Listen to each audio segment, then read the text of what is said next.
First oral question, Lord Moylan. My Lords, I beg leave to ask the question standing in my name on the order paper. My Lords, although officials have noted the INRIX report, the Department makes its own assessment of congestion using the metric of average delay based on seconds of delay per vehicle per mile. This is generally a more accurate way of estimating congestion, in contrast to grossing up the total hours lost from a small sample to total driver population, as INRIX has done. My Lords, I assume that the implication of that answer from my noble friend is that there is no congestion for us to worry about. But what I was going to ask her was whether the Department for Transport still holds to the assumption that vehicular traffic congestion has an economic cost, or have they, since COVID began, altered the methodology by which they apply that assumption so that they're much less concerned about it? I'd like to reassure my noble friend that we still do believe that vehicular congestion has an economic cost. This can be to a personal economic cost and a national economic cost. What we don't do, though, is to estimate a total cost of congestion on the road network as a whole. That is not routinely assessed by the Department, but what we do look at is things like journey time savings on road scheme appraisal, alongside many other impacts, be they economic, social and environmental, in order to make the right decisions. Would the Minister agree that the three most congested roads in London are the A503, the A2 and the North Circular Road, which are multi-lane roads with no cycle lanes? Would she also agree that the Blackfriars North-South cycle route now carries 5 times more people per route than the carriageway next to it? So isn't there an argument for having more cycle routes, in particular on the High Street Kensington, which the Kensington and Chelsea have removed illegally? Oh, my Lords, not again, not again.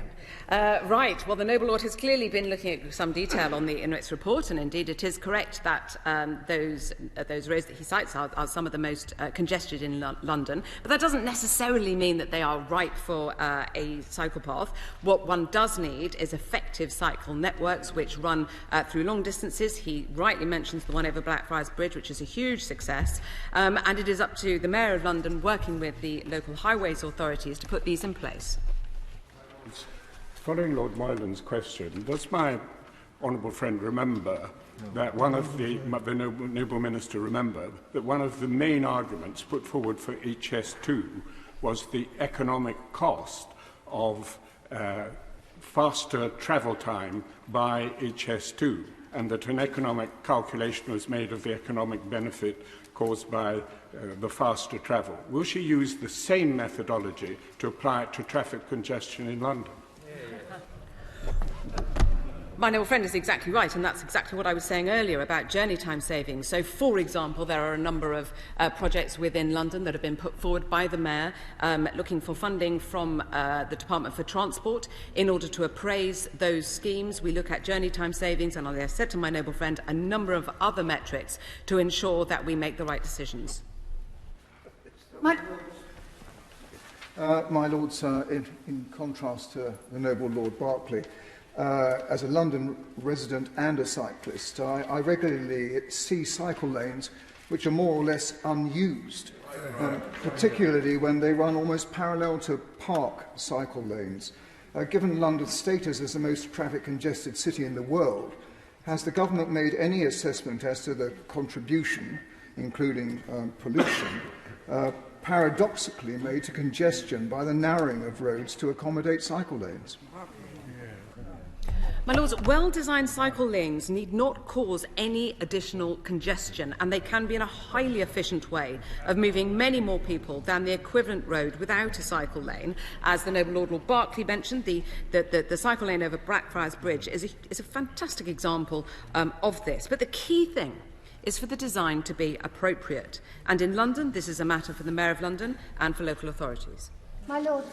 The Daily Mail, I think it was, certainly one of the national newspapers, reported that rail tickets in the UK cost up to 7 times the amount as for similar journeys in Europe. If the government is serious about reducing road traffic and congestion, they will need to make public transport a more appealing alternative.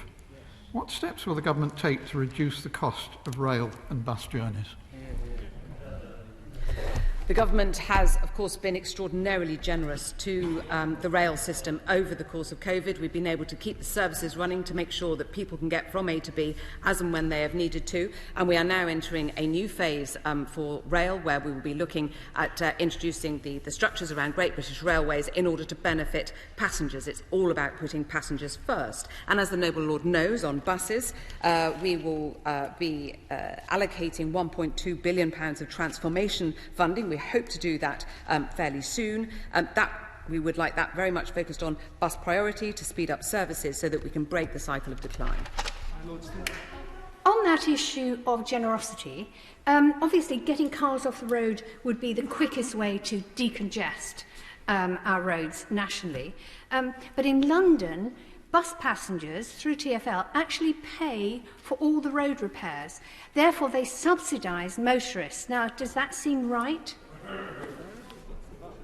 I'm not really sure I understand the Noble Lady's point on that, but I think the point that I will be able to respond to is about taking cars off the road. This government doesn't want to take cars off the road. The whole point is what we need to do is provide the right type of journey for the right for the right passenger, and so that might be, for some people, that will mean using private cars, and for other passengers that will mean using buses, and it also means decarbonising the private vehicles that we currently have.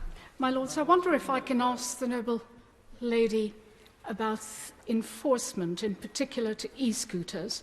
You have cyclists going the wrong way on pavements in one-way streets, and you now have the blight of e-scooters that appear to be entirely unregulated as they race down incredibly silently, and they are actually proving we're starting to see the first fatal accidents.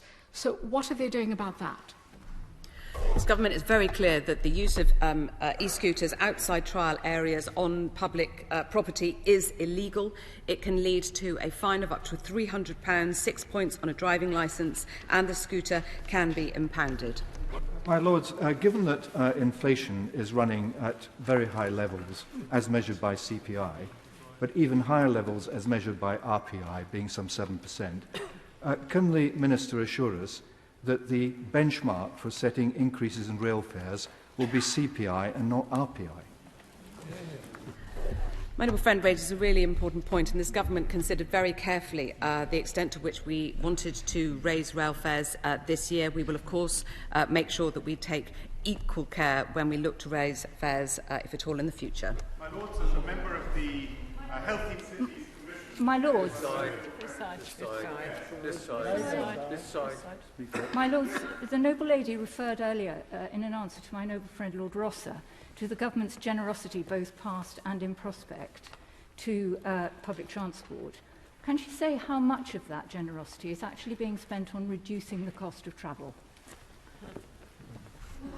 I could, but I'm afraid I don't have the full briefing with me today in order to go through all of the different elements where that is the case. But I can say to the Noble Lady that, for example, in buses, the National Bus Strategy very clearly set out our ambition to be able to get a fair ticketing system for bus passengers to enable services to be more frequent, and therefore for the entire system to operate more effectively.